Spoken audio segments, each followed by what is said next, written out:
Hello friend, welcome to my channel আরজেস্টার এআইকিউ। তো বন্ধুরা, আজকে আমরা শুরু করব ভারতের সংবিধানের কিছু গুরুত্বপূর্ণ ধারা। তো বন্ধুরা, এতে প্রিভিয়াস ইয়ারে যত ধারা এসেছে সেগুলো দেওয়া আছে, প্লাস কিছু ইম্পর্টেন্ট ধারা দেওয়া আছে। তো বন্ধুরা, সংবিধানের ধারা মনে রাখতে হলে প্রথমে তোমাদের এই পার্টগুলো মনে রাখতে হবে। এই 22টি পার্ট আছে সংবিধানে, এই পার্টগুলো জানাটা তোমাদের খুবই প্রয়োজন। আর 3টে সাব পার্ট আছে, টোটাল 25টা, কিন্তু অ্যাকচুয়ালি মেন পার্ট হচ্ছে 22টা, এরই 22টার মধ্যে 3টে সাব পার্ট আছে। তো চলো আগে সাব পার্টগুলো জেনে নিই, তারপর আমাদের ইম্পর্টেন্ট ধারাতে আসবো। তো প্রথম পার্টে দেখো কি বলেছে, এক নম্বর পার্টে বলেছে ভারতবর্ষ ও তার অঙ্গরাজ্য নতুন রাজ্য গঠন, রাজ্যর নাম পরিবর্তন 1 থেকে 4 নম্বর ধারায় বলা আছে। 2 নম্বর পার্টে কি দেখো কি বলা আছে, নাগরিকত্ব ধারা 5 থেকে 11 নম্বর। 3 নম্বর পার্টে দেখো কি বলা আছে, মৌলিক অধিকার ধারা 12 থেকে 35। 4 নম্বর পার্টে দেখো কি বলা আছে, নির্দেশমূলক নীতি ধারা 36 থেকে 51। আর 4-এর এই একটা সাব পার্ট, 4-এ নম্বর তোমার পার্টে দেখো কি বলেছে, মৌলিক কর্তব্য বর্তমানে 11টি আছে ধারা 51-এ। 5 নম্বর পার্টে দেখো কি বলেছে, কেন্দ্রের গঠন ধারা 52 থেকে 151, প্রধানমন্ত্রীর দায়িত্ব ও কার্যাবলী, রাষ্ট্রপতি, অ্যাটর্নি জেনারেল, সংসদের গঠন, কন্ট্রোলার অ্যান্ড অডিটর জেনারেল ইত্যাদি সংক্রান্ত। এটা 5 নম্বর পার্টে রয়েছে। 6 নম্বর পার্টে দেখো কি বলেছে, রাজ্যের গঠন ধারা 152 থেকে 237। এর মধ্যে রয়েছে মুখ্যমন্ত্রীর দায়িত্ব, কার্যাবলী, রাজ্যপাল, রাজ্য আইনসভা, হাইকোর্ট, অ্যাডভোকেট জেনারেল। বা 7 নম্বর পার্টে দেখো কি বলেছে, 7 নম্বর পার্টটি বর্তমানে বাতিল আছে, ধারা 238 নম্বর ধারা, 1956 সালে এটি বাতিল করা হয়। 8 নম্বর পার্টে দেখো কি বলেছে, কেন্দ্রশাসিত অঞ্চল ধারা 239 থেকে 242।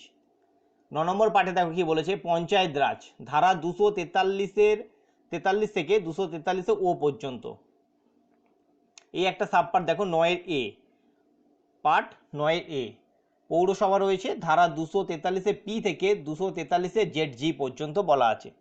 10 নম্বর তোমার পার্টে দেখো কি বলেছে, তপশিলি জাতি ও উপজাতি ধারা 244 থেকে 244-এ। 11 নম্বর পার্টে দেখো কি বলেছে, কেন্দ্র রাজ্য সম্পর্ক আইনগত ও শাসনতান্ত্রিক ধারা, আইনগত সম্পর্ক রয়েছে 245 থেকে 255, আর শাসনতান্ত্রিক তোমাদের সম্পর্ক রয়েছে 256 থেকে 263 নম্বর ধারা। এবার দেখো 12 নম্বর পার্টে কি বলা হয়েছে, কেন্দ্র রাজ্যে আর্থিক সম্পর্ক, অর্থ কমিশন গঠন ধারা 264 থেকে 300। 13 নম্বর পার্টে কি বলা হয়েছে, দেখো ব্যবসা বাণিজ্য ধারা 301 থেকে 307।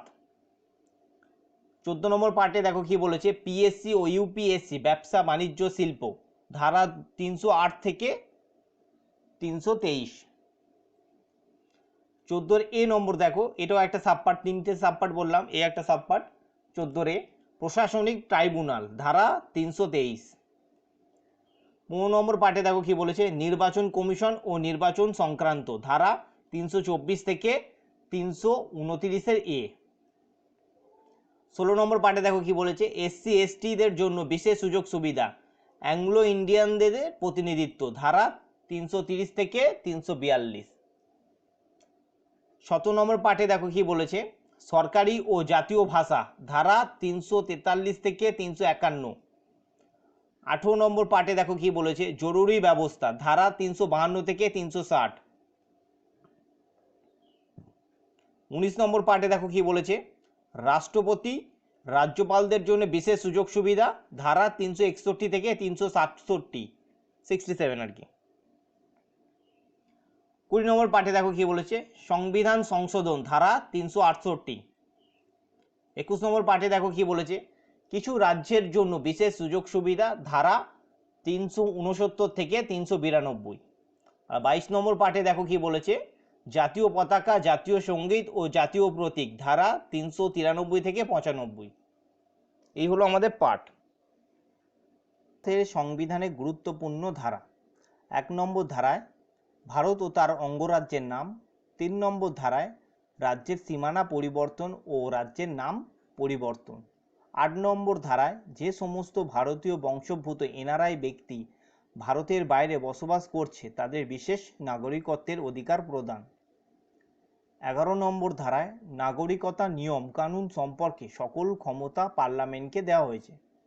12 নম্বর ধারায় রাষ্ট্রের সংজ্ঞা ও বর্ণনা।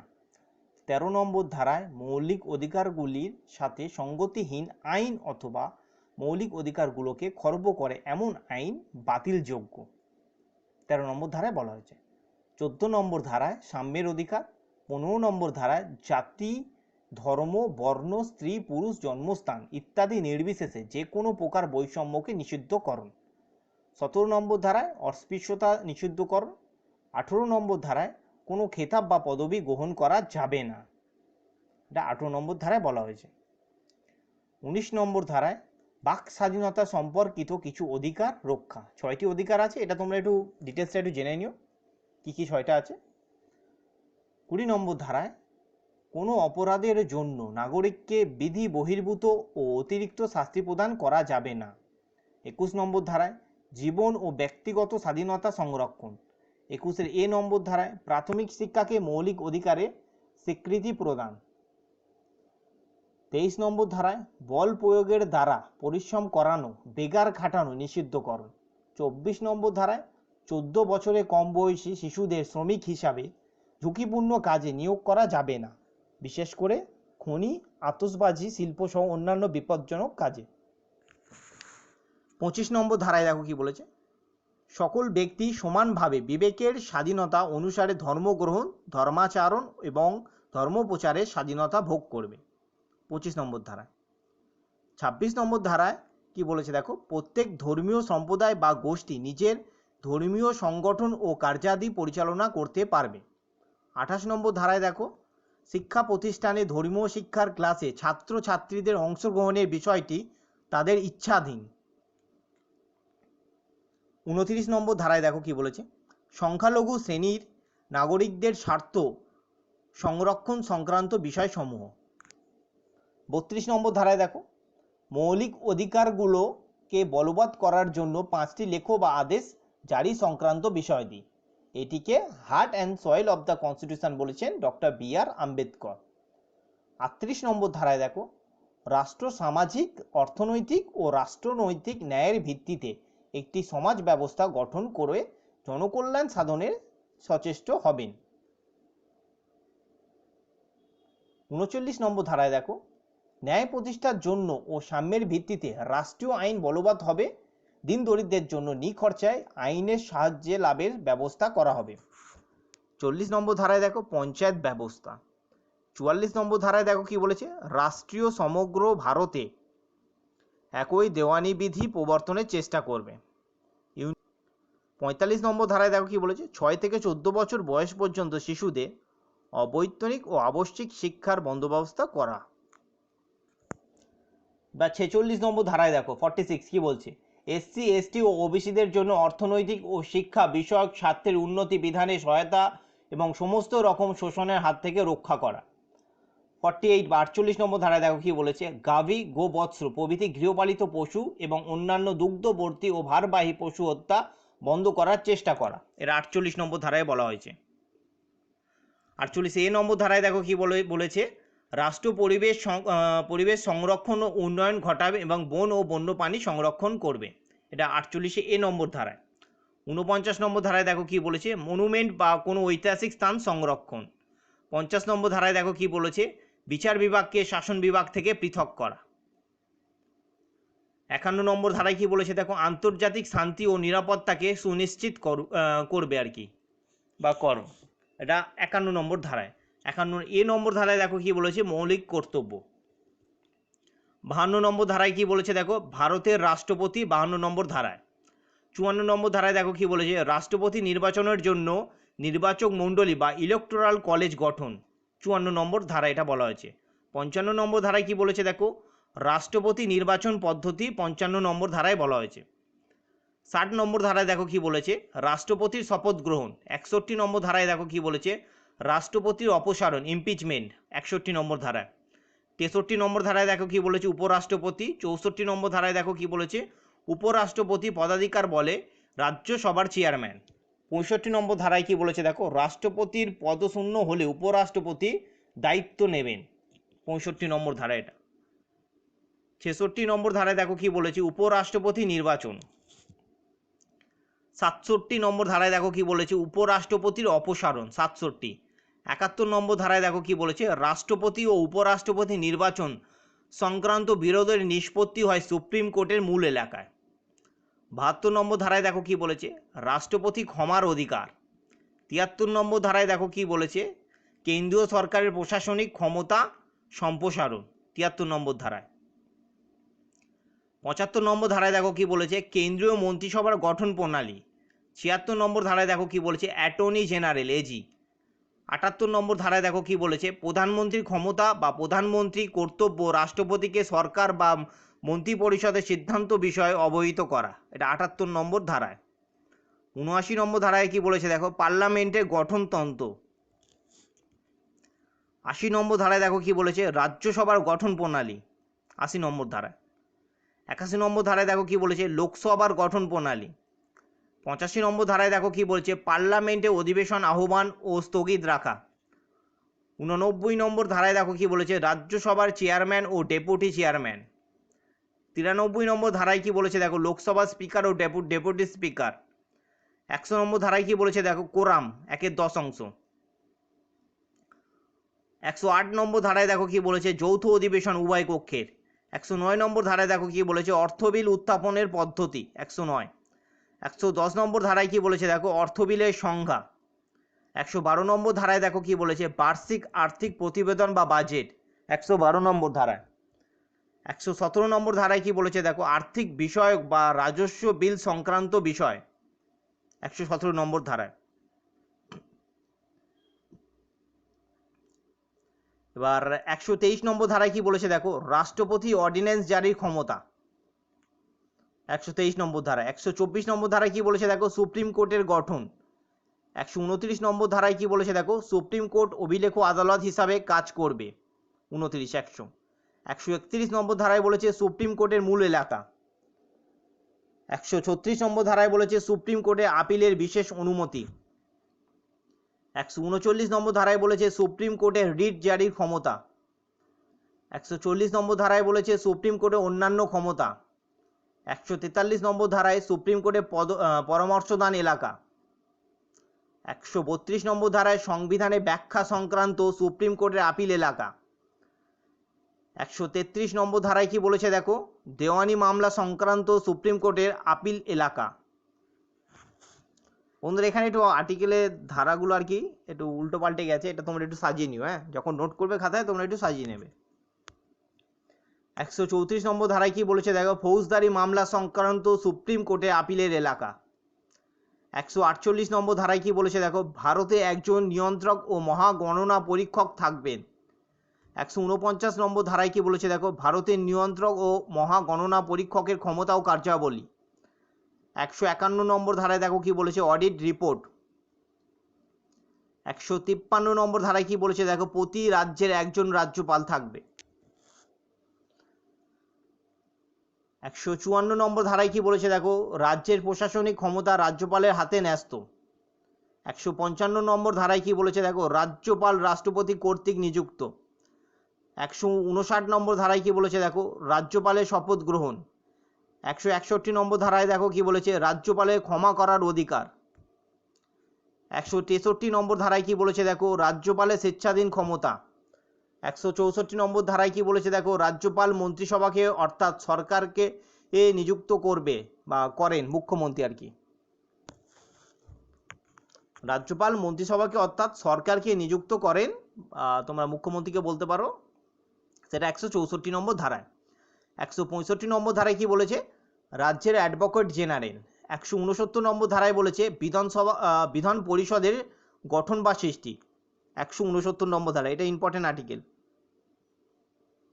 176 নম্বর ধারায় কি বলেছে দেখো, বিশেষ পরিস্থিতিতে রাজ্যপালের বিশেষ বক্তৃতা বা বার্তা প্রদান 176 নম্বর ধারায়। 200 নম্বর ধারায় কি বলেছে দেখো, বিলের সম্মতি। 202 নম্বর ধারায় কি বলেছে দেখো, রাজ্য সরকারের বাজেট বা বার্ষিক আর্থিক বিবরণী বা বিবরণী হচ্ছে তোমার 202 নম্বর ধারায়। 213 নম্বর ধারায় কি বলেছে দেখো, রাজ্যপালের অর্ডিন্যান্স জারির ক্ষমতা। 215 নম্বর ধারায় কি বলেছে, হাইকোর্ট অভিলেখ আদালত হিসাবে কাজ করবে। 216 নম্বর ধারায় বলেছে হাইকোর্টের গঠন। 226 নম্বর ধারায় বলেছে হাইকোর্টের রিট জারির ক্ষমতা। 243 নম্বর ধারায় গ্রাম সভা। 243 বি নম্বর ধারায় পঞ্চায়েত গঠন। 243 নম্বর ধারায় পঞ্চায়েতে কর আরোপ করার বা আরোপের ক্ষমতা ও তহবিল গঠন। 243 নম্বর ধারায়। 243 কিউ নম্বর ধারায় পৌরসভা গঠন। 243 নম্বর ধারায় পৌরসভা ওয়ার্ড কমিটির গঠন ও নিয়ম কানুন। 243 নম্বর ধারায় পৌরসভার কর আরোপ করার ক্ষমতা ও তহবিল গঠন। 243 জেড এ নম্বর ধারায় পৌরসভার নির্বাচন। 248 নম্বর ধারায় অবশিষ্ট ক্ষমতা পার্লামেন্টকে অর্পণ। 248 নম্বর ধারা। 249 নম্বর ধারায় বলেছে জাতীয় স্বার্থে পার্লামেন্টের রাজ্য তালিকাভুক্ত বিষয় আইন প্রণয়নের ক্ষমতা। 254 নম্বর ধারায় বলেছে পার্লামেন্ট প্রণীত আইনের সঙ্গে রাজ্য আইনসভা প্রণীত আইনের সামঞ্জস্য থাকতে হবে। 257 নম্বর ধারায় বলেছে কতগুলি নির্দিষ্ট ক্ষেত্রে কেন্দ্রীয় সরকারের রাজ্য সরকারগুলোর ওপর নিয়ন্ত্রণ আরোপ করতে পারে। 265 নম্বর ধারায় নির্দিষ্ট কর্তৃপক্ষ ছাড়া কোনো কর আরোপ করা যায় না। 266 নম্বর ধারায় কেন্দ্রীয় ও রাজ্য সরকারের সঞ্চিত ব্যয় তহবিল ও হিসাবপত্র। 267 নম্বর ধারায় ভারতের আকস্মিক তহবিল এবং কেন্দ্র ও রাজ্যের মধ্যে রাজস্ব বন্টন। 269 নম্বর ধারায় কর আরোপ ও সংগ্রহ করে কেন্দ্র, সংগৃহীত অর্থ পার্লামেন্টে প্রণীত আইনের মাধ্যমে রাজ্যগুলোর মধ্যে বণ্টিত হয়। 275 নম্বর ধারায় রাজ্যগুলিকে কেন্দ্রের অনুদান ঋণ দান। 280 নম্বর ধারায় অর্থ কমিশন। 292 নম্বর ধারায় কেন্দ্রীয় সরকারের ঋণ গ্রহণ। 293 নম্বর ধারায় রাজ্য সরকারের ঋণ গ্রহণ। 282 নম্বর ধারায় কেন্দ্র ও রাজ্য তাদের সংগৃহীত রাজস্ব থেকে খরচের ব্যয়ভার বহন করে, তবে প্রয়োজনে রাজ্যকে কেন্দ্র অনুদান ও ঋণ প্রদান করতে পারে। 300 নম্বর ধারায় কি বলেছে আইন স্বীকৃত কর্তৃপক্ষ ছাড়া কোনো ব্যক্তিকে তার সম্পত্তির অধিকার থেকে বঞ্চিত করা যাবে না, তবে বর্তমানে সম্পত্তির অধিকার একটি আইন স্বীকৃত অধিকার হিসাবে গণ্য হয়। 300 নম্বর ধারা। 310 নম্বর ধারায় কি বলেছে দেখো কেন্দ্র রাজ্য সরকারি কর্মচারীদের চাকরির মেয়াদ বা কার্যাবলী। 312 নম্বর ধারায় রাজ্যসভা কর্তৃক সৃষ্ট নতুন সর্বভারতীয় পদ গঠন। 320 নম্বর ধারায় রাষ্ট্রকীর্তক কমিশনের ভূমিকা ও কার্যাবলী। 321 নম্বর ধারায় রাষ্ট্রকীর্তক কমিশনের ভূমিকা ও কার্যাবলী সম্প্রসারণ। উল্লেখযোগ্য পার্লামেন্টে আইন প্রণয়ন করে কমিশনের কার্যাবলী সম্প্রসারিত করতে পারে। 324 নম্বর ধারায় নির্বাচন কমিশন। 325 নম্বর ধারায় ধর্ম, জাতি, শ্রেণী বা লিঙ্গ ভেদে ভোটের ক্ষেত্রে বৈষম্য রাখা হয়নি। 326 নম্বর ধারায় ভোটদানের অধিকার, ভোটের বয়স 21 থেকে 18 বছর করা হয়েছে। 338 নম্বর ধারায় তপশিলি জাতি ও তপশিলি উপজাতিদের স্বার্থে বিশেষ আধিকারিক রাষ্ট্রপতি নিযুক্ত করবেন বা তপশিলি জাতিদের জন্য বিশেষ জাতীয় কমিশন।